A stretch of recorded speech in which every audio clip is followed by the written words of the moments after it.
à Vostra.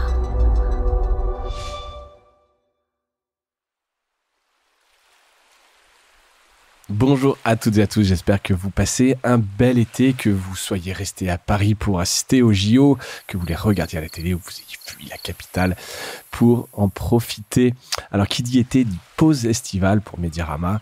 Après plus de 200 épisodes, je pense qu'on l'a bien mérité et donc j'en profite pour vous proposer de découvrir ou redécouvrir certains épisodes sortis cette année que je trouve intéressant de remettre en avant. Cette semaine, on part à la rencontre de Politico en Europe, représenté par son VP Product, Max Leroy. Un épisode assez technique qui explore la stratégie multiproduit de Politico, son SaaS B2B, la création de la newsletter China Watcher, l'utilisation de l'IA générative pour leurs vidéos. Bref, un épisode dense avec plein de belles découvertes que je vous invite à découvrir. Et bien sûr, si vous avez aimé cet épisode, n'hésitez pas à le partager autour de vous. Bonne écoute! Bonjour à toutes et à tous et bienvenue dans ce nouvel épisode de Mediarama. J'ai le plaisir de recevoir aujourd'hui Max Leroy. Max, bonjour. Salut François, ça va ? Ça va très bien, merci. J'espère que toi aussi. Merci d'avoir accepté l'invitation.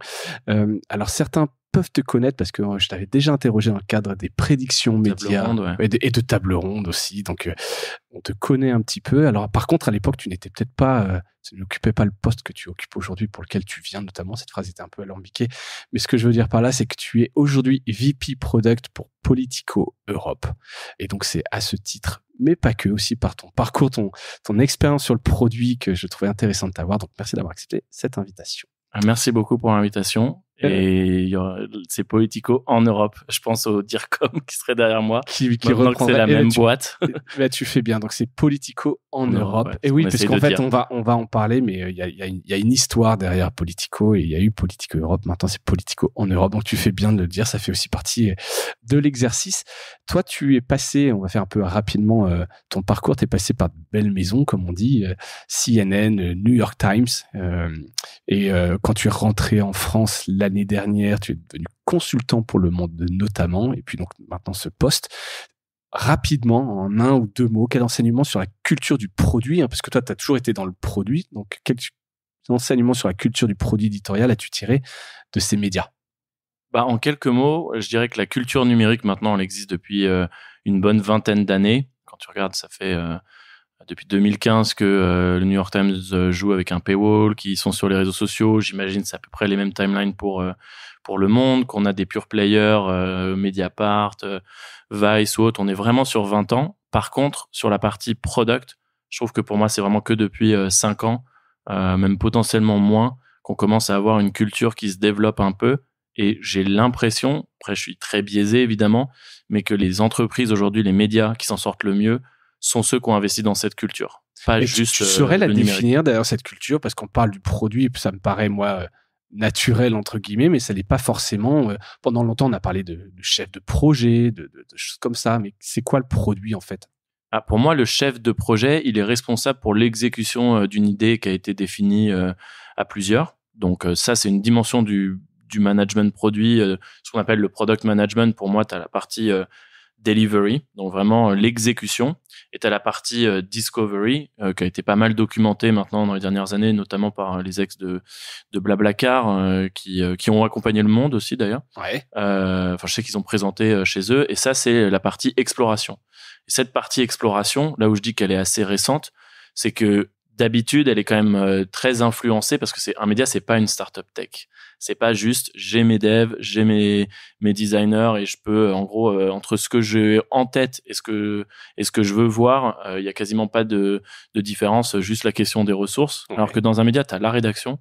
La rédaction, c'est elle qui produit tout le journalisme. Le journalisme, c'est 70%, si ce n'est plus, du produit que les gens vont consommer. C'est-à-dire que tu peux dire on améliore la newsletter, on améliore le site, mais tu joues quand même avec un matériau qui est quasiment entièrement défini par une autre équipe. Et puis tu as la régie, pour beaucoup de médias en tout cas qu'on ce business model-là, qui elle a un utilisateur qui est un client, qui a des attentes, qui veut toucher un certain public, qui a des attentes de format et tout. Et initialement, historiquement, c'est plutôt ces deux départements-là qu'on fait la phase d'exploration. Et donc la personne qui prend siège de recul, on va dire, qui est au deuxième rang des priorités, c'est pour moi le lecteur, l'auditeur, la personne qui consomme le média. Et depuis 5 ans, quand tu vois la stratégie du New York Times, du Monde ou de Politico d'ailleurs, je trouve que tu as vraiment un changement où on se dit, attends, qui nous lit tous les matins? Quel est leur feedback réel? Comment est-ce qu'on peut améliorer l'expérience pour qu'ils aient l'impression que ça vaut ce que ça vaut un abonnement au Monde, à Politico ou au New York Times, et que même on puisse augmenter le prix de cet abonnement? Ça peut pas passer par des idées qui viennent uniquement de la régie ou par ce qui est, moi, ce que je trouve pas du tout être une contrainte, mais une opportunité, des propositions qui viendraient uniquement de la rédac. Moi, c'est vraiment une collaboration avec ces deux partenaires qui est relativement naissante. Et dans les médias, en tout cas français, t'as l'impression, quel regard tu portes justement, parce que t'as travaillé un peu avec Le Monde, je sais pas si t'as travaillé avec d'autres médias français, est-ce qu'ils ont une culture produit, là, tu sens maintenant que c'est prégnant et chez tout le monde? Est-ce que je vois les choses changer? Je peux parler que pour Le Monde en France, mais clairement, l'équipe aujourd'hui, le duo Lou Grasser que tu as interviewé et Sacha Morard aussi, pour moi, ce duo-là, il a tout compris, et 2, ils ont déjà structuré leurs équipes pour délivrer sur cette promesse de se concentrer sur l'expérience utilisateur. Donc, pour moi, Le Monde là-dessus est complètement aligné avec les capacités du New York Times. Ouais, en fait, c'est juste une question de différence de taille, dans le sens où on oublie que le New York Times, c'est 1500 talents tech. Si tu combines ingénieur, designer, data analyst, product manager, tu as 1500 personnes. Je sais plus combien ils sont au monde, je crois que c'est peut-être 200. Je crois que j'avais le souvenir qu'il avait une équipe de 150, mais c'était déjà il y a tu vois, disons 150. 2 ans et demi. Je pense pas qu'ils sortent 10 fois moins de features. Je pense qu'on est peut-être plus sur du 3 fois moins, 4 fois moins, mais il y a des choses que je retrouve sur Le Monde, la nouvelle voix des articles sur audio. La matinale, il y a des innovations pour moi je suis rentré en France que depuis 1 an. Je pense pas une seconde que les médias français aient à rougir de ce qui peut se faire aux États-Unis. Je pense juste c'est juste une question de scale globalement. Ouais. Ok, écoute. Très clair. Ça, c'était juste la petite introduction pour vraiment un peu préciser ce qu'est le produit, parce que toi, tu vis produit, mais je suis pas sûr que tous les médias aient cette vision-là encore dans leur organisation d'avoir un responsable produit. Et juste dernière question, est-ce que pour toi, un responsable du produit doit avoir une vision aussi du PNL, du business? Absolument. Moi, aujourd'hui, à Politico, pour parler en termes concrets, je fais partie du groupe leadership en Europe. Donc, je suis avec la rédaction, l'éditeur en chef et les deux co-éditrices, et ensuite avec les 2 VP Sales, et on est tous les 5 en permanence sur le PNL. Donc moi, avec mon approche produit, je peux leur dire voilà, je pense que si on améliore ça, si on améliore notre SEO, si on refait le site comme ça, si on essaie d'améliorer le taux d'ouverture des newsletters, on peut amener ces chiffres-là sur la table, ce qui permet aux sales de réagir et de dire si nous on a ces chiffres-là, on peut imaginer ce gain-là, exactement, ce retour en termes de revenus. Mais du coup, ce qui est hyper intéressant, c'est que ça se fait ensemble. C'est pas la partie sales se dit nous en ce moment c'est une année difficile sur tel sujet, donc on a besoin de créer une nouvelle newsletter qui serait sur ce sujet-là. Est-ce que la newsroom est d'accord? Boum, c'est parti. Et il y a une seule personne à qui on n'a pas demandé, c'est le lecteur. Et tu te rends compte 6 mois plus tard qu'en fait, ça les intéresse pas du tout. Ouais, c'est ça le danger de... T'as tout perdu, du temps et des ressources. De pas avoir d'équipe produit, pour moi, c'est ça. Si t'as vraiment tes 3 cercles qui se superposent, t'as la faisabilité, ça c'est avec les équipes tech et la rédac. Est-ce qu'on peut sortir ce nouveau produit ou est-ce qu'on peut l'améliorer? C'est pas que des nouveaux produits, c'est aussi de l'amélioration. T'as la viabilité. Est-ce que c'est bon d'un point de vue revenu? Là, je mets la collaboration avec les équipes sales. Et puis, tu as est-ce que le produit est désirable? Est-ce que les gens en veulent? Et en gros, ces trois, tu as le Venn diagramme, il est pile poil au milieu, en gros. Et si tu es sur un seul des deux, à chaque fois, c'est un piège, quoi. Ouais. Donc, tu as quelque chose qui pourrait être rentable et on peut le faire, mais les lecteurs en veulent pas. Tu as quelque chose qu'on peut pas faire. On a brainstormé une super idée d'IA et tout, mais en fait, on peut pas le faire et les lecteurs en veulent et le revenu aussi, etc. pour le troisième, tu vois. Donc, faut se poser à chaque fois la question de ce petit diagramme. C'est comme ça qu'on structure nos meetings quand on réfléchit à une nouvelle idée. On se force à y réfléchir sur un document d'1 page, de 2 pages, dans lequel on adresse ces 3 sujets-là. Ok. À chacun avec nos responsabilités. Ouais, non, mais bien sûr, mais voilà. Donc, il n'y a pas de trou dans la raquette, a priori. C'est une décision collégiale. C'est l'objectif théorique. Non, bien sûr. Ensuite, il y a des exceptions. Ça reste un média. T'as la guerre en Ukraine qui se déclenche. T'as des choses. On avait déjà parlé. Et puis des fois, l'exécution n'est pas aussi bonne que tu l'avais imaginé. Parfois, voilà, t'as la guerre en Ukraine, donc les annonceurs sont frileux. Enfin, il y a plein de sujets, mais en tout cas, c'est des causes plutôt exogènes, a priori.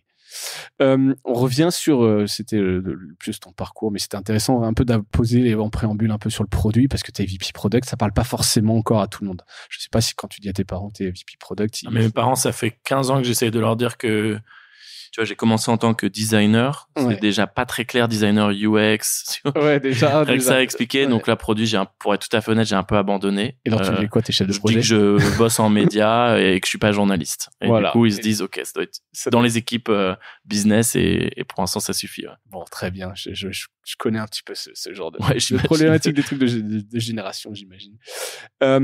Politico, en bref, alors on connaît, comme je disais, j'ai un peu découvert en préparant, on connaît sans connaître Politico.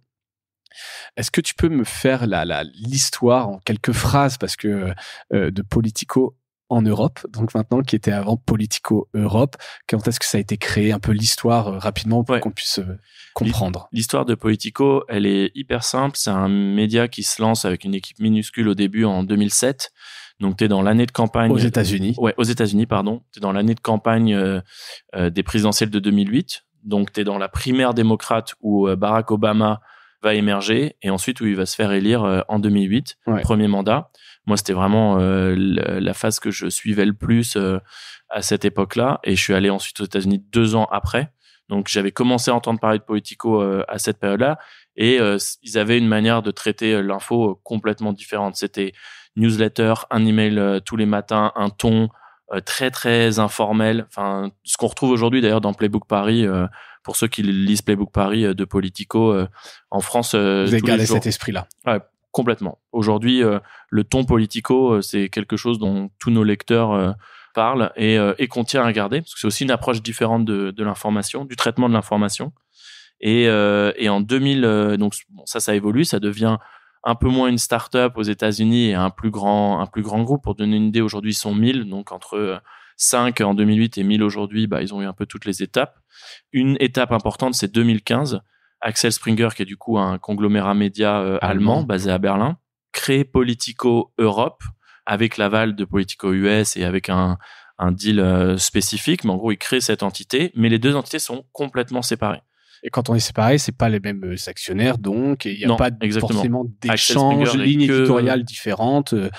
Au-delà du deal qui sont pu trouver, j'imagine que tu fais pas n'importe quoi quand tu prends le nom, mais grosso modo, 2 entités séparées. Complètement. Ça, c'est 2015 jusqu'à 2021. 2021, Axel Springer rachète Politico US. En plein Covid. En plein Covid, ouais, exactement. Et du coup, depuis 2021, ils ont commencé par le racheter. Le rachat devient officiel. Ils embauchent une CEO globale, donc qui démarre fin d'année 2021. Donc aujourd'hui, fin d'année 2023, ça fait que 2 ans qu'on a un leadership commun aux 2 entreprises. Qui est basée où ? Elle est basée à Washington. Ouais. Et elle est basée à Washington. On a 2-3 rôles globaux maintenant, CTO, Chief Data Officer, qui sont basés à Washington. On va avoir moi, je croise les doigts. Je continue de croiser les doigts pour qu'il y ait 1 ou 2 rôles globaux qui soient aussi basés en Europe, à Bruxelles. Et c'est dans les plans. Mais du coup, en toute honnêteté, on est en train de créer cet ADN commun de A à Z, parce que c'est 2 boîtes qui n'avaient rien en commun. Et c'est pas une acquisition un peu traditionnelle où tu as une boîte qui est plus grosse qu'un autre. C'est le petit qui rachète son grand frère un peu quelque part. Alors via Axel Springer. Tout ça est un peu pas commun, Pas effectivement. commun. Et c'est un gros deal, hein. J'ai vu sur Internet $1 milliard a priori. On parle d'une grosse acquisition pour Axel Springer, enfin, qui en a les moyens. Mais donc, et tu dis 1000 personnes aux US, combien en Europe ? Alors, en Europe, on grossit quasiment de 20-25% en ce moment tous les 6 mois, mais là, on est 330. D'accord. Donc, vous étiez moins au moment du rachat, mais donc avec une volonté quand même d'Axel Springer d'avoir un média Politico dans le monde et de renforcer et d'investir en Europe, puisqu'il n'y a pas eu autant de recrutement aux US. Non, pour le coup, les US sont parce que c'est déjà mature. Ils sont dans une phase de stabilisation, d'expansion de leur audience, mais sur le marché américains, mais eux en se spécialisant. Donc ils ont lancé la Californie par exemple. Donc c'est-à-dire qu'ils couvrent l'actualité maintenant d'un État vraiment en détail. D'accord. Exactement, Un échelon en dessous, échelon en dessous, mais plus exhaustif avec une équipe dédiée. Exactement. Et nous, on est dans une logique de sortir de la bulle bruxelloise où on a vraiment, enfin tout le monde nous connaît pour le coup vraiment à Bruxelles. C'est un média dans ce sens-là qui va être très spécialisé. Mais avec le Brexit, on a commencé à couvrir le Royaume-Uni de manière séparée. Ça a été un succès. Donc aujourd'hui, il y a une équipe de 50 personnes. Ils étaient 30 il y a encore 6 mois et ils vont être probablement 70, 80. Que sur le UK. Que sur le UK. Sur 350. Donc c'est quand même... Ouais, ça monte très rapidement au UK. Ouais. Là, on l'a annoncé, on va lancer en Allemagne, en dédié. Et en France, on est pile poil entre les deux. On a déjà lancé. On a Playbook Paris qui est notre, je dirais, la newsletter gratuite, grand public, qui est toujours le produit phare de Politico. Et on a déjà une première verticale Paris Influence, qui est une première verticale pour Politico Pro, notre système d'abonnement B2B. Mais par exemple, on en a déjà 12 ou 13 pour l'Union européenne à Bruxelles et on en a déjà 4 ou 5 en Angleterre, pour te donner une idée. Et on n'en a aucune pour l'instant en Allemagne. En Allemagne, tout est à faire. Tout est à faire, ouais. Donc ça investit, ça recrute, c'est impressionnant, quoi. Ça va vite. C'est l'objectif sur les 2 prochaines années, ouais. De vraiment être plus spécialisé dans les États pour Politico US et dans ouverture de bureaux. Ah oui, à chaque fois, il y a des équipes locales. D'accord, il y a des équipes locales. Toi, tu es basé à Bruxelles pour le moment. Moi, pour le moment, je suis basé à Nantes, ce qui n'est pas très pratique. Donc je fais l'aller-retour à Bruxelles toutes les semaines. Mais je vais m'installer à Bruxelles. Mais le directeur design qu'on a recruté, par exemple, il est basé à Berlin. On a ensuite 4 product managers à Bruxelles, moi un peu nomade et un product manager à Londres. Donc, mon équipe, personnellement, elle est assez distribuée. D'accord. Ce qui me va très bien. On essaie de se retrouver une fois par trimestre en physique à Bruxelles. Ouais, ce qui est bien. Et les cadeaux de monétisation, le modèle, on est sur des modèles d'abonnement plutôt chez Politico. Ouais, on est sur des modèles d'abonnement. Ce qu'on offre pour Politico Pro, aussi au-delà de l'abonnement, pour que les gens se disent pas c'est que articles. En gros, c'est par système de vertical. Donc on a Politico Pro agriculture et food, mobilité, cybersécurité, énergie et climat. Enfin voilà, on en a plein. Santé, finance, etc. Ce qui va intéresser les personnes qui vont être intéressées par ces verticales, ça peut être des députés, des personnalités politiques sur le sujet et leur staff. Des lobbyistes qui ont des clients et qui veulent savoir ce qui se passe pour pouvoir mieux l'influencer, et des départements d'affaires publiques, donc qui sont dans les entreprises et qui eux essayent de comprendre ce qui se passe, pareil pour participer à la conversation législative. Et en fait, pour toutes ces verticales, du coup, on a une newsletter le matin qui est plutôt une lecture de 10-15 minutes que de 3 à 5 minutes. On n'est pas du tout dans un objectif de condenser, de résumer, c'est plutôt dans l'exhaustivité, limite. Ouais, on a tous les scoops, c'est ce qu'on appelle le mouvement, Politico Pro Scoop, tu vois, c'est de savoir exactement ce qui se passe dans cette branche et c'est indispensable pour tous nos utilisateurs. Et ensuite, ils ont accès à la plateforme Politico Pro, qui est une plateforme d'intelligence législative où tu retrouves des articles supplémentaires en plus de la newsletter, parce que des fois, il y a des infos qui peuvent tomber à 14h, à 16h. Et nous, la newsletter, c'est 7h du matin, tous les matins. Elle est finalisée par les équipes à 2, 3, 4h du mat. Ça dépend de l'actu. Mais si tu veux des news en temps réel, tu vas sur le site et tu as les dernières news. Exactement. Et en plus de ça, tu as toutes les infos qui peuvent être disponibles de manière publique, mais jamais au même endroit. C'est-à-dire que nous, maintenant, sur Politico, tu peux suivre n'importe quel amendement du projet de loi numérique, par exemple, en France, avec tous les amendements, qui les votent, tous les députés. Tu peux taper Raphaël Glucksmann, par exemple. Tu verras, il apparaîtra parce qu'il est député Union européenne, mais aussi parce que c'est un homme politique en France.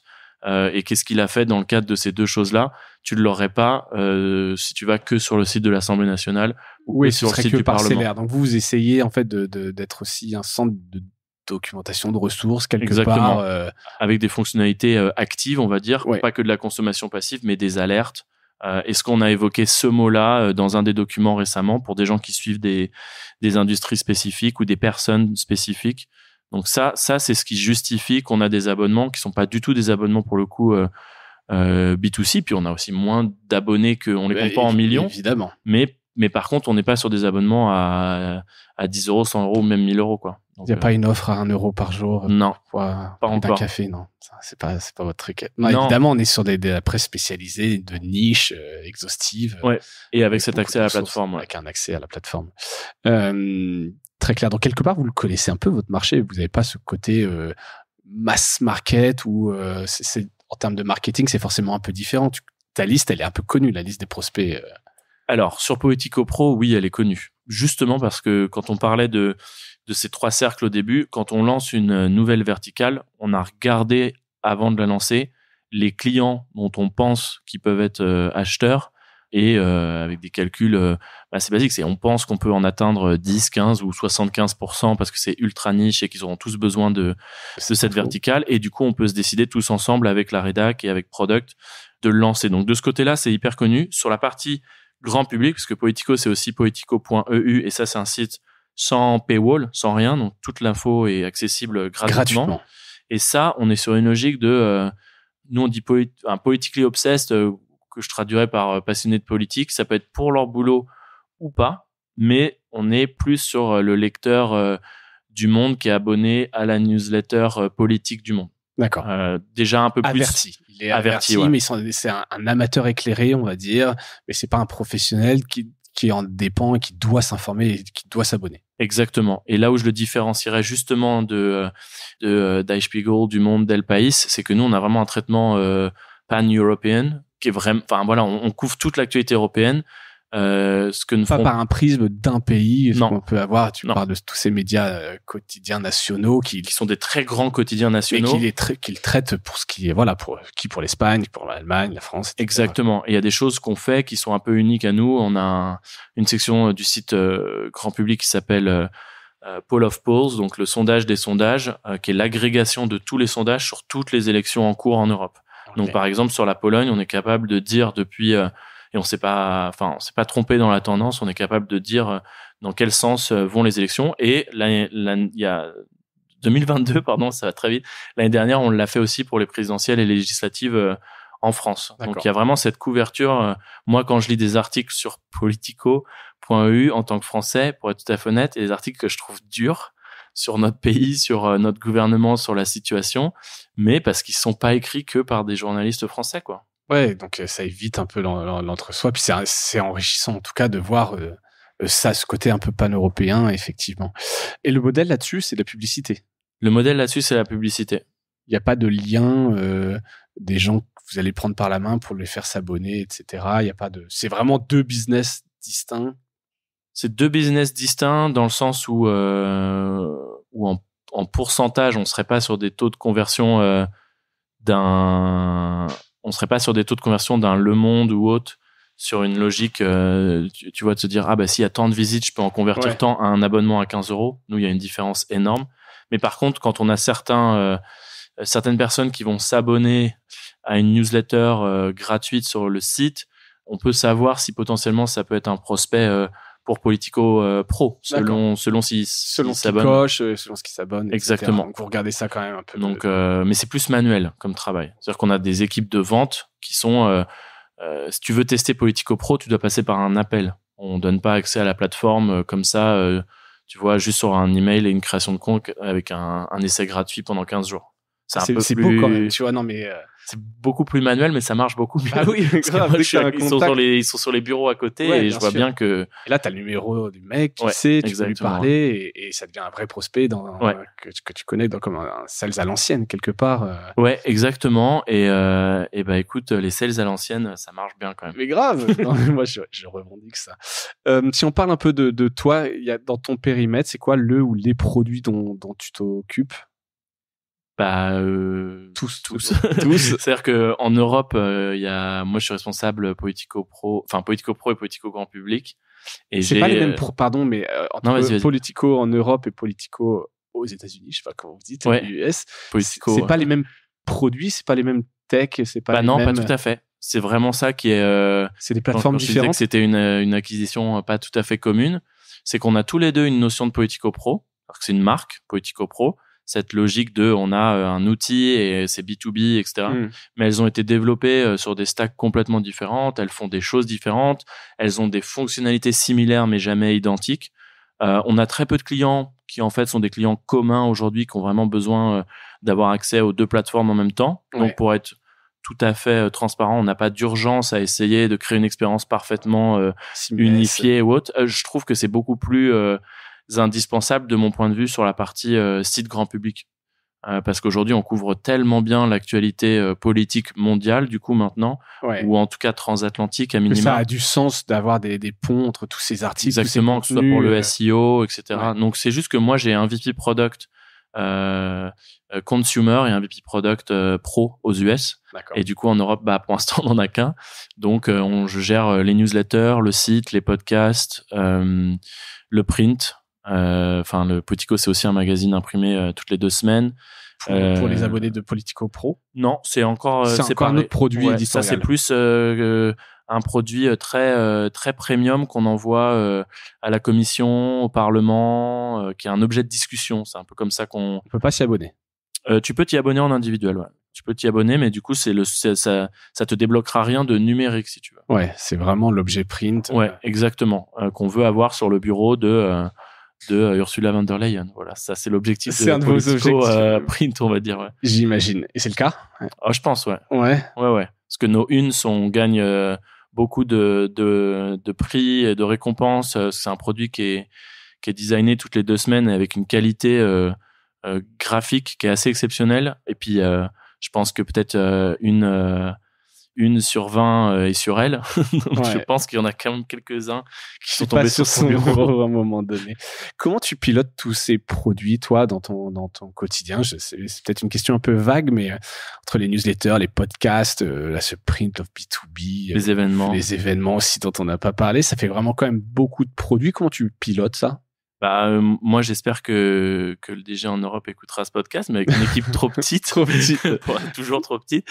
Mais avec une équipe de 6 PM, 3 en gros pro et 3 côté grand public.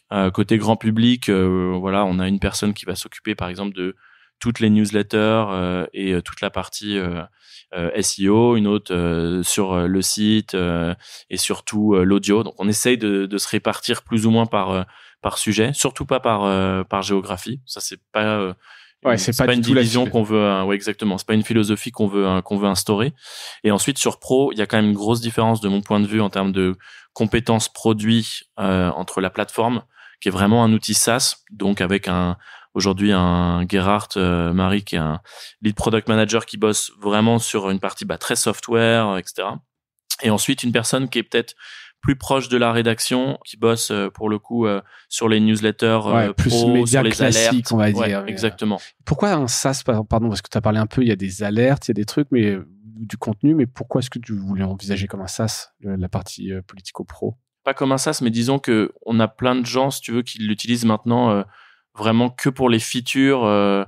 Tu vois, en gros, il y a les gens qui vont lire les newsletters tous les jours. C'est souvent, parfois, les personnes en dessous, parce qu'un abonnement Politico Pro, c'est un abonnement avec plusieurs utilisateurs. Ouais. Donc, c'est l'entreprise qui s'abonne, elle prend 10 sièges. Ce qu'on voit dans les utilisations de différents produits, c'est que tu vas pouvoir avoir des gens qui lisent pas la newsletter le matin. C'est plutôt leur staff et qui fait un condensé, un récap. Ça, c'est important. Et ensuite, ils passent 2 heures sur la plateforme pour choper des informations. Et puis parfois, tu peux avoir le député qui dit j'ai envie de comprendre, j'ai besoin de comprendre qui peut potentiellement me soutenir sur telle législation. Est-ce que tu peux aller regarder qui a voté dernièrement? Donc il y a un vrai travail sur la plateforme, dans ces cas-là, de documentation, etc., plus que lire. Et on est des capable articles, de mettre un prix sur la plateforme dans notre logique. On vend tout d'un coup.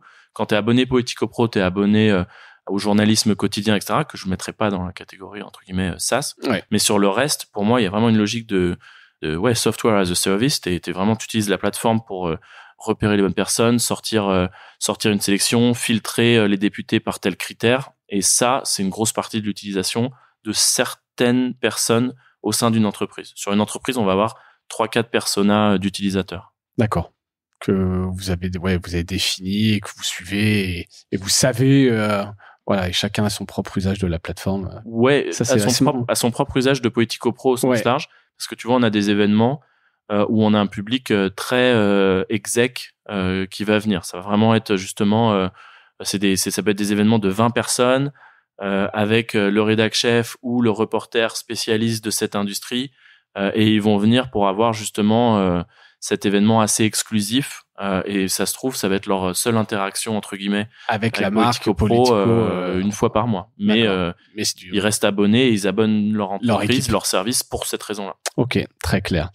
Comment vous gérez un peu, je saute du coq à l'âne, mais c'est donc une audience plurilingue, en tout cas Politico Europe, parce que je pense que cette truc-là, aux États-Unis, ça doit complètement leur passer au-dessus de la tête. Ça leur passe au-dessus, ouais. mais vous, c'est quand même très particulier. Et d'ailleurs, c'est marrant, c'est qu'il y a, alors je me suis peut-être trompé, mais il y a pas d'allemand encore pour le moment. On peut pas. Non. Alors que ça appartient à Axel Springer, donc je pense que ça les démange un peu. Mais c'était pas ça ma question, c'est comment tu fais pour cibler une audience plurilingue et comment tu prends en compte les différences culturelles qu'il peut y avoir. C'est jamais facile. Qu'est-ce que ça te donne comme contrainte, toi, au quotidien? Déjà, sur la question de la démangeaison d'Axel Springer, on lance Playbook en janvier. Là, en janvier, je peux t'assurer que c'est avec vraiment de manière accélérée, mais ce qui est super parce que ça fait absolument sens. Depuis le Brexit, maintenant, on a quand même 2 capitales qui gèrent l'Europe, c'est Paris et Berlin. Quand elles sont d'accord, tout se passe bien. Quand elles sont pas d'accord, tout devient très compliqué. Et donc, c'est indispensable. On a Playbook Paris, c'est indispensable d'avoir Playbook Berlin qui soit ouvert, donc ça sera janvier. Et ensuite sur la difficulté au quotidien, en fait on a une difficulté de jouer dans un territoire où on a des acteurs nationaux qui sont en français sur des recherches Google en français faites depuis une IP français, donc ils sont très très bons en SEO. Et nous on a du contenu niche qui est parfois, de mon point de vue, un contenu par rapport à ce que je te disais plutôt un peu plus compétitif sur le sujet, parce qu'on prend le point de vue d'autres pays. Mais un contenu en anglais qui fonctionne pour tout le monde, c'est pas simple. Donc, on est en ce moment en train d'explorer. On a pas mal d'articles qu'on traduit en français. On a pas mal d'articles qui sont écrits en français dès l'origine par notre rédaction à Paris. Ouais. Et moi, j'essaye en ce moment de trouver des ponts avec l'IA pour qu'on soit jamais sur de la traduction automatique en termes de publication.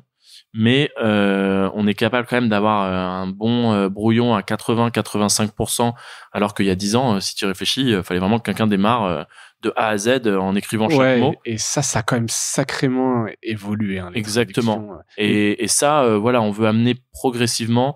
On veut que nos rédactions soient capables de bénéficier de ça, si tu veux, en étant capables d'écrire dans une langue, parce qu'ils ont couvert le sujet dans telle langue d'abord, à Bruxelles en anglais, à Paris en français, et ensuite d'avoir un premier brouillon qui est traduit automatiquement et d'avoir des rôles spécialisés qui seront sur de la relecture, qui eux sont bilingues, traducteurs, qui peuvent le sortir dans plusieurs langues. C'est comme ça qu'on peut gagner de manière compétitive sur la recherche et autres, parce qu'on pourra pas être compétitif en permanent que sur l'anglais. Je crois que c'est Le Monde qui travaille aussi un peu comme ça avec de la trad automatique. J'ai cru voir passer un article où ils expliquaient que au début... Pour Le Monde in English. Pour Le Monde in English. Ah, c'est possible, ouais. Ouais, j'essaierai de creuser un peu le sujet. Et j'avais noté cette question et je crois que tu as répondu. Donc la stratégie est il n'y a pas de pont sur le produit entre Politico US et Politico sur la partie sur la partie pro, non, pas vraiment. Mais, sur la partie grand public, si on est toujours en train de réfléchir. Pour te donner une idée, on couvrait la Chine avec une newsletter dédiée de chaque côté, avec un nom différent, en tout cas au moment de l'acquisition en 2021. Et aujourd'hui, on a créé China Watcher, qui est du coup une newsletter qui sort le mardi et le jeudi, qui est écrit à 4 mains, enfin 8 mains, et qui du coup, tu peux t'y abonner des deux côtés. Aussi, et c'est ce qu'on appelle un produit global. Maintenant, on essaye d'avoir cette nouvelle case où on se dit, à chaque fois qu'on réfléchit à une nouvelle idée, on essaye de se dire maintenant dès le départ, est-ce que c'est fondamentalement continental, Amérique du Nord ou Europe, ou est-ce que ça fait sens pour nos lecteurs ou auditeurs, parce qu'on a un podcast pareil qui est maintenant un podcast transatlantique. Est-ce que ça fait sens que ce soit une aventure en commun? Ça, sur la partie nouveau lancement, et sur la partie produit pur, site web, SEO, on essaie d'échanger. Et ça se passe bien. Ouais, sur cette partie-là, c'est. Il n'y a pas de vieille rivalité, de concurrence ou de choses comme ça. Non, en toute honnêteté, ils ont beaucoup plus de trafic que nous. Donc, ils ont appris énormément de choses. Par contre, je pense qu'on est plus agile, on est plus proche en termes d'années de nos années start-up. Tu vois, 2015-2023, ça fait que 8 ans. Donc, en fait, on a encore une façon de fonctionner à 300 qui est quand même pas tout à fait la même que à 1000. Ouais. Donc, j'ai l'impression qu'on va plus vite sur les expérimentations. Et par contre, en passage à l'échelle, quand quelque chose marche bien, on le voit tout de suite chez eux quand ils l'implémentent. Ils sont capables de voir des changements. S'ils font un A/B test, ils peuvent avoir un résultat dans les 2 heures. Ouais, beaucoup plus rapide que vous, évidemment. Ouais. Ça, c'est clair. En parlant d'expérimentation, est-ce que vous avez testé des trucs autour de l'IA? Tu vois, on parlait un peu de traduction. C'est une forme d'IA, la traduction aussi. Ah, absolument. Ouais. Mais sur l'IA générative, je sais qu'Axel Springer, à l'échelle du groupe, il y a eu des annonces. Ils en ont fait une priorité pour le travail des équipes. Est-ce que vous l'intégrez dans le produit? On l'intègre et 2, on explore. Mais en plus, sur ton point, je crois que c'est Olivier dans l'interview que tu as faite. Olivier Martinez. Ouais, voilà, pardon, j'avais oublié le nom. Et à un moment, il disait, voilà, l'IA, c'est assez large. Faut pas oublier qu'il n'y a pas que l'IA générative. C'est un peu mon point. C'est que je pense que il y a peut-être un peu une hype dans les médias de qu'est-ce qu'on peut faire en IA générative. Clairement. Et peut-être qu'il n'y a pas grand-chose. Enfin, je serais pas très étonné si la réponse dans 2 ans, c'est qu'en fait, vraiment générer du contenu de A à Z, c'est peut-être pas ce que les gens recherchent. Ou en tout cas, je trouve que les exemples, en toute honnêteté, aujourd'hui, c'est plutôt du scam. Enfin, des choses qui sont générées pour topper le SEO, etc. Enfin, il y a des choses assez inquiétantes. Je trouve que tu retrouves sur capacité à créer un site entier de fausses recettes sur la base de quelques mots-clés. Enfin, moi, j'ai vu des expérimentations. Alors, il y a celle d'Harry Coutts, Génération Cuisine. Ouais, voilà. Alors qu'il a fait un peu en termes expérimental. Bien sûr. Très intéressant, ce site. Exactement. Mais je sais pas si, par exemple, c'est ce que les lecteurs cherchent, en tout cas dans notre domaine de la poétique pure et du législatif. Par contre, si on réfléchit en termes d'intelligence artificielle, la capacité à traduire un texte en 10 secondes, en tout cas d'avoir un énorme brouillon en 10 secondes, pour nous, c'est magique sur un média qui se revendique être un média européen. Pareil sur le speech to text. Je te donne un exemple. Aujourd'hui, on récupère énormément de données qui est disponible publiquement, comme je te disais, mais c'est publié souvent le lendemain. C'est-à-dire que tu as le compte-rendu de l'Assemblée nationale. Ouais. Au Royaume-Uni, ça s'appelle Business Order Paper. C'est ce qui se dit dans la House of Lords, House of Commons. C'est publié le lendemain. C'est toujours un peu édité, parce que la personne qui tape, elle voit quelqu'un bredouille, elle édite. Donc, tu perds un peu de nature quand même. Tu perds du temps et tu perds un peu de nature. Et nous, on voit bien que si tu branches le feed audio, aujourd'hui, la reconnaissance speech to text, elle est exceptionnelle. Ouais. Pourquoi est-ce qu'on n'offrirait pas ce document un jour avant, littéralement. Donc, et un jour avant et quelques secondes plus tard, en termes de live, tu peux savoir si toi, en tant qu'utilisateur Poetico Pro, si tu as créé une alerte sur un mot spécifique, tu peux être alerté et tu peux brancher ta télé juste derrière parce qu'on vient de te dire qu'une conversation a commencé et qu'elle parle de toi. Ça, c'est fou.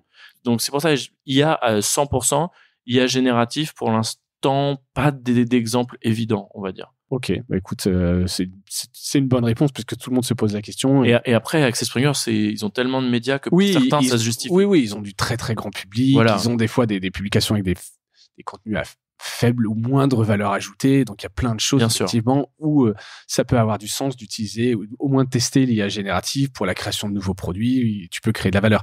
Vous, Politico, clairement, pour le moment, ça remplace pas ce travail humain, si c'était pour des services additionnels, comme tu dis, de retranscription, et ça marche bien. Vous utilisez quel service pour la transcription d'ailleurs, speech to text, tu le sais, ou c'est vous avez là on teste là. Vous testez? On teste plusieurs. Moi c'est Gerhardt dont je te parlais, qui gère ça, qui est sur le projet. Donc je sais que les résultats sont très bons, mais sans surprise, hein, c'est ce que fait YouTube avec la traduction, avec les sous-titres live. Ouais, bien sûr. C'est très bon quoi. Enfin, ça marche très bien. Ouais. Et surtout en anglais notamment. Même en français après, il y a c'est pour ça qu'on commence au Royaume-Uni. Ouais, voilà, tu prends moins de risques. Écoute, juste sur le churn, alors je posais la question, mais évidemment c'est pas un média classique, mais est-ce que vous surveillez de près le churn? Est-ce que c'est une obsession que vous pouvez avoir comme dans les grands médias de mass market ou pas? Si, sur Politico Pro, c'est probablement le chiffre clé. Ça, et puis l'activité quotidienne ou hebdomadaire par rapport aux différentes personas dont je te parlais. On s'attend pas à ce que tout le monde au sein d'une entreprise utilise Politico Pro, la plateforme, quotidiennement, mais en tout cas de manière hebdomadaire, c'est un chiffre très important. Et sur la rétention, on est sur un système de licence annuelle et on est au-dessus de 90% tous les ans et il y a de très très très bonnes années. Ça dépend vraiment, mais quasiment toujours personne au-dessus. se désabonne. Voilà. Et puis après, il y a beaucoup de gens qui se réabonnent en prenant plus de services et en rajoutant des utilisateurs. Donc, tu as le taux de rétention et ensuite, tu as on va dire le panier moyen qui, lui, peut être au-dessus de 100%. Ouais. Et vous avez mis en place pour éviter justement du multi-compte. Est-ce que c'est un vrai gros sujet? Parce que on peut être tenté de se dire à ces prix-là, je prends un site, un siège et je le passe à tous mes collaborateurs. Est-ce que vous fermez les yeux ou vous luttez activement pour ça? Alors, contre ça, probablement entre les deux, c'est-à-dire qu'on ferme clairement pas les yeux sur le sujet. Mais comme je te disais, un des avantages potentiellement de faire des sales à l'ancienne, c'est qu'on a une vraie conversation avec les gens, on discute avec eux, on sait quelle est la taille de leurs équipes, c'est pas des inconnus si tu veux. Donc si on voit qu'en termes d'activité ou qu'un département entier d'affaires publiques dans une très grosse boîte nous demande une seule licence, et ça qui passera sont connectés en permanence avec des IP, exactement, mais ce que je veux dire, c'est que ça passera pas même avant en soi. Oui. Tu vois, le contrat, on dirait qu'il y a probablement quelque chose qui nous paraît pas tout à fait clair, quoi. Un peu bizarre. Exactement. Et après, on a aussi pour certains cas particuliers, on a un système d'accès par IP. Donc, la commission, le Parlement. IP, voilà. Tant que tu es sur cette IP, c'est ouvert à tout le monde et c'est plus simple. Ouais, bien sûr. Et ça, c'est des bons modèles, effectivement. On avait ça chez PressReader, un kiosque où on faisait ça dans les hôtels, par exemple, partenaires. Ouais. T'es sur le réseau de l'hôtel, t'es dans une boîte, t'as accès au service, ça marche assez bien. Si on se projette un peu horizon futur, c'est quoi les horizons pour Politico Europe? Continuer la croissance, sortir des produits. J'imagine qu'il y en a plein de choses, mais... sur la croissance, oui. Comme je disais, les US, ils sont dans une phase de solidification de la qualité de l'information qu'ils ont par État. Nous, on est en train de rentrer dans des marchés. C'est-à-dire débuter en Allemagne d'abord par Berlin Playbook, qui est une newsletter quotidienne, donc c'est 5 jours par semaine, elle arrive à 7h du matin, faut la produire, c'est déjà immédiatement une équipe de 4-5 personnes par édition. Chaque verticale qu'on a, c'est une équipe de ce même nombre à peu près pour chaque verticale. Donc en France, on en a une, l'idée c'est de se développer et d'accélérer notre développement en France. Et au Royaume-Uni, ça se passe très bien. Et donc là, on est passé de 2 verticales et l'idée, c'est d'aller à 8, vraiment de se développer. Donc pour les 2 prochaines années, elles sont assez claires sur la partie pro, avec en plus le défi... Nouveau marché, nouvelle verticale. Nouveau marché, nouvelle verticale et avec le défi que du coup, à chaque fois, il faut rajouter des informations sur la plateforme. Tu couvres une nouvelle chambre, tu dois récupérer les infos. Là, on a lancé Défense. Il faut qu'on récupère les informations qui sont disponibles sur le site de l'OTAN, sur plein de les communiqués de presse, etc. Donc, chaque verticale, elle implique quand même un travail technologique produit derrière, au-delà de la newsletter, qui, elle, peut réutiliser le même format que les newsletters. Oui, et c'est plus là du contenu humain, alors que là, il y a quand même un peu un enjeu d'aller chercher les sources, les nettoyer, etc. pour faire un truc un peu exploitable et lisible. Et sur la partie grand public, moi, je me donne 2 gros défis. Un premier défi qui est sur l'engagement autour de nos newsletters, parce que on en a énormément, elles ont beaucoup d'abonnés, elles sont très lues pour les personnes qui les lisent. On sait à quel point, encore une fois, on est sur une niche, on n'est pas sur quelque chose de très grand public. Nous, quand tu dis grand public, c'est déjà des gens qui sont avertis, comme tu disais. Je veux vraiment qu'on implémente un maximum de bonnes pratiques sur certaines choses. Je trouve que nos newsletters sont un peu dans un format un peu âgé, sur le cleaning des listes, tout ça. Tu vois, la dimension produit, pour moi, elle doit venir dans les newsletters, pas sur le contenu, mais sur comment est-ce qu'on les améliore. Et sur le site, il y a un gros défi, c'est comment est-ce qu'on passe à l'échelle supérieure, parce que maintenant qu'on produit du contenu pour plusieurs pays, ton utilisateur un peu unique qui était à Bruxelles, il n'existe plus vraiment. Ouais. Il faut que le contenu change. Ouais. Il va être dans un autre langage. Dans plein de langages. Etc. Et donc, du coup, t'as exactement raison. Ça peut rester un seul produit. Tu veux dire un seul site? Ouais, un seul site. Alors, ce serait le même produit, mais ça peut. J'imagine que derrière, après, ça devient trop compliqué. Tu vois, trop usine à gaz en plein de langues.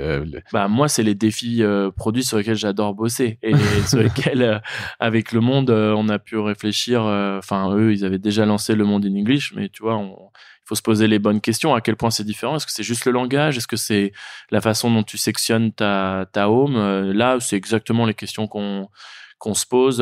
Comment est-ce qu'on passe de l'édition française à l'édition Europe, parce que c'est pas une édition bruxelloise, c'est pas le pays, c'est juste le fait que le traitement des infos est plus lié à l'UE que à la France. Donc l'édition française, c'est une édition française. Et après, tu disais, il y avait les US aussi, c'était un peu la même plateforme. C'est ça pour le site grand public? Ouais. Ça existe un grand site comme ça, pardon, c'est peut-être une question con, mais international dans plein de langues, avec d'un côté des choses très pointues sur la Californie. Quoique non, la Californie, c'est plus sur la version Politico-Pro. Mais en tout cas, c'est pas évident, quoi. Non, je pense que, je vais surtout pas dire que ça existe pas, parce que je suis quasiment sûr qu'il y a un exemple. En termes d'exemples très connus, tu regardes le Guardian et New York Times, c'est qu'en anglais, mais ils ont un peu défini pas mal de bonnes pratiques sur le passage d'une édition à l'autre. Et je trouve que je trouve que sur le New York Times, ça change pas beaucoup. Si tu passes de Canada à international, à États-Unis, je trouve pas qu'il y ait une différence majeure. Alors que si tu vas sur The Guardian, tu vas vraiment avoir une logique. Quand tu vas sur Australie, Royaume-Uni, US, tu vois bien vraiment que énormément des news de la home changent, etc. Donc nous, on a ce même défi en termes d'UX. Et en plus de ça, on a quand même un défi de langue qui est pas simple. Donc on se fait accompagner par une agence SEO pour aussi réfléchir avec intelligence à ce défi qui est un peu unique. Je dirais pas qu'on est les seuls, mais non, mais c'est pas commun. Non, clairement pas, non. Je pense qu'il y a plein de choses à inventer et qu'il n'y a pas la bonne recette qui existe pour le coup. Ouais, parce que si tu vas sur la page aujourd'hui France, une page France, elle n'est pas que en français. Non, il y a plein d'articles en anglais. Exactement. Ce qui est bizarre d'ailleurs, au début tu dis est-ce que ça a marché, et qui sont pas écrits par les mêmes personnes. C'est-à-dire qu'en fait, il y a des articles sur la page France que tu as pu voir qui sont écrits par la rédac France parce qu'ils viennent d'avoir une info, ils seront forcément les plus pointus sur ce sujet-là. Et tu peux avoir un article qui est écrit du point de vue de l'Union européenne sur pourquoi la France est têtue sur telle loi et se prend la tête avec les Allemands, qui a été écrit par contre par nos reporters à Bruxelles en anglais. Ouais. Donc en plus, c'est plus que juste une différence de langue de mon point de vue. Ce que je trouve hyper passionnant pour le coup, c'est que c'est aussi comment est-ce que tu peux être C'est des thèmes, quoi. En tout cas, il peut y avoir des points de vue différents, contradictoires. Question de point de vue. Dans la temporalité. Et nous, on veut faire vivre cette richesse dans les prochaines éditions, si on arrive à vraiment, d'un point de vue produit, travailler sur l'expérience utilisateur et la traduction. Je veux vraiment qu'on garde cette richesse de point de vue, parce que c'est ce qui fait le côté unique de Politico. Si demain on se concentre sur la page France en se disant pour faire simple, on garde que les articles écrits en français par la rédac française, tu perds tout. En fait, un peu, toute la richesse. C'est pas évident, c'est des beaux défis. Tu vas pas t'ennuyer. Non, a priori. Pour l'instant, c'est pas le cas. La dernière question, un peu sérieuse. Est-ce qu'il y a un type de format ou de produit que tu penses qui pourrait être un relais de croissance? Je sais pas, on a cité plein de choses, mais bon, ça peut être le podcast, je sais pas. Est-ce qu'il y a des choses que tu te dis, là-dessus, en fait, ça peut être un gros truc, ça peut être un vrai relais de croissance? Moi, je suis beaucoup les épisodes que tu fais avec des invités sur les podcasts, parce que je vois bien qu'en fait, personne n'a encore trouvé la recette secrète. Je trouve que ça fait plus média juste pré-paywall, 1 ou 2 ans avant, où tout le monde expérimente un peu et trouve pas forcément. Tu vois, t'as Slate aux US qui commence à mettre ses podcasts derrière le paywall, mais les plateformes, Apple, Spotify, c'est quand même plutôt pour du podcast grand public. Enfin, c'est comme ça donc pas derrière le paywall. C'est comme ça que les algorithmes te récompensent. Donc, en toute transparence, on a le même challenge. Comment est-ce qu'on positionne nos podcasts comme un produit à la même hauteur que les autres, qui peut avoir du revenu, qui peut nous permettre de continuer d'investir dans ce podcast, que ce soit pas que un objectif d'audience, parce que dans ce cas-là, oui, c'est bien, ça marche, mais derrière, quel est le potentiel? Et au New York Times, ils n'ont pas encore 100% trouvé, parce qu'ils ont réussi à passer toute leur newsletter derrière le paywall. Une énorme partie de leur newsletter. The Daily, c'est complètement gratuit, tu peux y accéder comme tu veux. Et en plus, je pense que quand je dis podcast, moi j'ai envie d'utiliser le mot audio, parce que tu regardes l'app audio du New York Times, du coup ça veut dire qu'il faut être abonné pour pouvoir entendre la version audio. Ce que fait Le Monde, on en a parlé, je trouve que c'est hyper intéressant avec les voix IA et autres. Donc là, je pense que si on étend au-delà de podcast à l'idée de audio, là, il peut aussi y avoir une opportunité de format, d'accepter que tous les débats qu'on a eu sur est-ce que l'article est trop long, les gens veulent des articles plus courts, Axios, Quartz, etc. Et en fait, 1 an plus tard, c'est l'inverse. Il faut que les gens veulent des longues formes et tout. Ça se trouve, c'est ni l'un ni l'autre. C'est juste que les gens veulent pas lire. potentiellement, ou qui veulent la même info mais dans un autre format. Et peut-être que l'audio est une des fonctionnalités que tu peux mettre soit derrière un paywall, soit derrière un Reggie Wall, quoi. Juste le fait d'avoir au moins un compte. Ouais. Donc pour moi, là, il y a une question à laquelle j'ai pas la réponse. Et sinon, moi, j'en parle tout le temps, mais sur le top of the funnel, je suis absolument pas surpris par ce qui se passe avec l'effondrement du trafic qui vient de Twitter, des réseaux, de X, de Facebook. Donc ça, pour moi, il fallait réagir avant. Et les médias qui se concentrent à fond là-dessus, sur la rétention, les newsletters, le fait que les newsletters amènent du trafic au site et vice-versa. Évidemment, beaucoup mieux. Beaucoup mieux. Donc je pense qu'il faut qu'on continue tous de travailler là-dessus, mais à marche forcée, quoi. Ouais, c'est un bon message à faire passer. La dernière question, c'est ça, c'était un truc cool à nous partager. Donc ça peut être un peu plus léger. Évidemment, si tu me dis un truc de Politico, je ne l'accepterai pas parce que... Non. Alors je vais redonner un exemple que j'ai déjà donné. Moi, je trouve l'expérimentation du monde autour des voix IA. Je me dis si c'est ça et que c'est déjà la première version, je trouve ça hyper intéressant. Ils ont fait ça avec Microsoft. C'est ce que j'ai vu. Ils sont partenaires. Sacha Morard m'expliquait un petit peu, non pas en off parce que je ne trahis rien, mais qu'ils ont bien travaillé avec Microsoft. Non, j'ai adoré. Assez chouette comment ils ont fait ça. Ouais, j'ai adoré l'épisode et Lou en a reparlé juste après. Et j'essaie vraiment de garder aussi à l'esprit côté produit que c'est la première version. Donc je trouve ça très encourageant pour ce que ça pourra être dans 2 ans. Par exemple, ça se rapproche déjà beaucoup du podcast de mon point de vue. Ouais, carrément. Et ensuite, autre truc cool, sur un média au contraire plutôt print, qui est pas du tout dans les défis dont on a parlé. Moi, j'en avais déjà parlé une fois de manière perso, mais la transition de Tétu, par exemple, tu vois, je trouve que pour moi, il y a encore plein de choses à faire que je trouve passionnantes, mais au-delà du print. Mais déjà, la digitalisation, elle est plutôt très réussie. Et moi, j'attends un abonnement un peu intermédiaire où tu n'aurais pas besoin forcément du print, que je suis très content de recevoir, mais c'est tous les 3 mois, tu vois. Ouais. Mais quelque chose qui est un peu entre les deux, et là, c'est peut-être avec la casquette Politico que je parle, mais où il y aurait des infos un peu plus exclusives, tu vois. Je sais pas, peut-être qu'il faut que ça reste grand public, mais je trouve qu'en tout cas, c'est très cool et j'attends pareil l'étape d'après, quoi. Avis aux repreneurs, puisque le groupe IO est en redressement judiciaire. Ouais, j'ai vu, mais je pense que c'est le groupe au sens large. C'est le groupe IO, ce sont des belles marques. J'espère qu'il y aura un repreneur, évidemment, parce que voilà, c'est des belles marques et ce serait dommage qu'elles partent. Clairement. Tu veux pas te lancer dans l'entrepreneuriat et reprendre Non. Non. Pour l'instant, il y a la campagne des élections européennes et les élections au Royaume-Uni l'année prochaine, donc j'ai clairement envie de les faire à Politico. Oui, et puis là, t'as quand même une sacrée roadmap à assurer. Tout ce dont on a parlé. Exactement. Écoute, Max, merci beaucoup pour ton temps et merci à toi pour l'invitation. C'était très cool pour cet éclairage sur Politico et à toutes et tous, j'espère que cet épisode vous a plu et je vous dis à bientôt. Salut.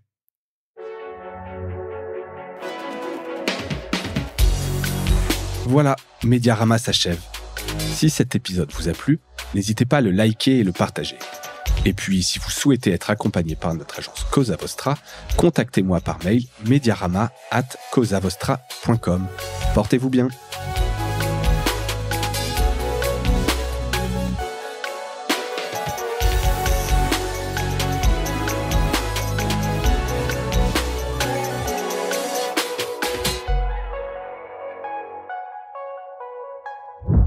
Cosa Vostra.